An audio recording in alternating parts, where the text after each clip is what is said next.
ئێمە نەوتمان هەیە ئیشەڵا خۆزگە نەمان بووایە بەڵام هەمانە جێگری سەرۆکی حکوومەتی هەرێم خۆزگە دەخوازێت کوردستان نەوتی نەبووایە.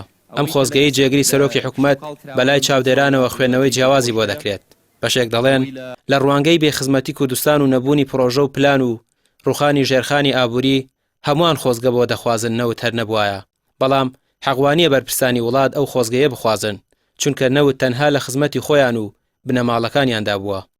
ئێستا کە لە ڕێگای بەرپرسێکی باڵای حکوومەتەوە و بەرپرسێکی باڵا لە حیزبێکی سیاسی کە پێکەنەری سەرەکی حکوومەتەکە یان قسەیە دەگوترێ دەلالەتی چترمان بۆ ئیزافە دەکاویش ئەوەیە سەرڕای ئەوەی کە لایەنەکانی کە گوتویانە دەری لەسەرەوەی کە لە ناو یەکێتی و پارتی قەیرانی گەورە هەیە لەسەر دۆسیەی نەوت و هەروەها لە بینی حکوومەت و هەردوو دەسەڵات و لە بینی باندەکانی فرۆشتنی نەوت و لە بینی با بڵێن دەسەڵاتدارەکانی ناو ئەو حیزبە و لە بینی بازرگانی نەوت قەیرانێکی زۆر گەورەیان هەیە و 2000 قەیرانێکی زۆر گەورە لە بینی هەرێم و بەغدا هەیە لەسەر دۆسیەی نەوت. ئەمە ڕنگدانەوەی ئەو قەیرانەیە کە لە ئاستی دەسەڵاتداریەتی لە هەرێمی کوردستاندا هەیە کە ناگەنە نەتیجە و ناگەنە نەتیجە لە قۆڕخکاری ناگەنە نەتیجە لە خراپ بەکارهێنانەکەی ئەمی کە ئێستا کردوێتی.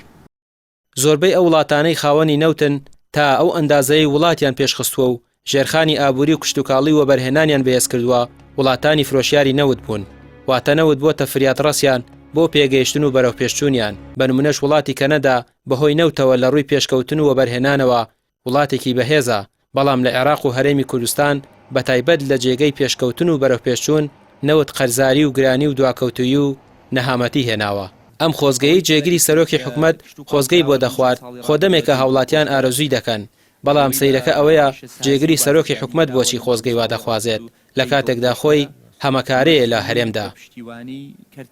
ئەگەر بکرابایە لە ماوەکانی ڕابردووە بە تایبەتی لە ساڵی 2007 تاوەکو ئێستا مەلەفی نەوت بە جوانی ئیدارە بدرابایە ئەکرا مەلەفی نەوت یان سێکتەری نەوت بکرێ بە سەرچاوەیەکی باشی و دەستخستنی داهات بۆی بکرێ سێکتەرەکانی کشت و کاڵ و پیشەسازی و بازرگانی پێبژێنرێتەوە. بەڵام بە حکمی ئەوەی دەسەڵاتدار سێکتەری نەوت و مالی هەرێمی کوردستانیان بەدەستەوە بووە و بۆ هۆکارێک بۆەوەی کە کۆمپانیا و لایەنی ئەشخاص بۆ نمونە ببن بە خاوەنی سەرمایە نەک هەرێمی کوردستان. یان واتە بۆ نمونە لە بری ئەوەی یەدەگی دارایی هەرێمی کوردستان و حکوومەت هەرێمی کوردستان و وەزارەتی دارایی زۆر بێ، یەدەگ و دارایی شخص لە هەرێمی کوردستان زۆر بووە، یەدەگ و دارایی حزب لە هەرێمی کوردستان زۆر بوو. بۆیە ئێستا ئەگەن بۆ قەناعەتی کە مەلەفی نەوت مەلەفێکی نەعلەتی بۆ نەک ڕەحمەتی، بەڵام ئەگەر بە جوانی ئیدارە بدرابایە مەلەفێکی ڕەحمەتی بووی. وڵاتیانی هەرێمی کوردستان ڕاستەوخۆ بەشدار بن لە قازانجی داهاتی نەوت. ئەویش بە چ شێوەیە؟ کوردستان نە بە فرۆشتنی نەوت بە شێوەی سربەخۆ نە لە ڕێگەی سۆمەوە نەیتوانیوە ببێت بە خێر و خۆشی بۆ میلەت. کوردستان لە ڕووی کارگێڕ و داراییەوە بەرەو دواوە ڕۆشتووە.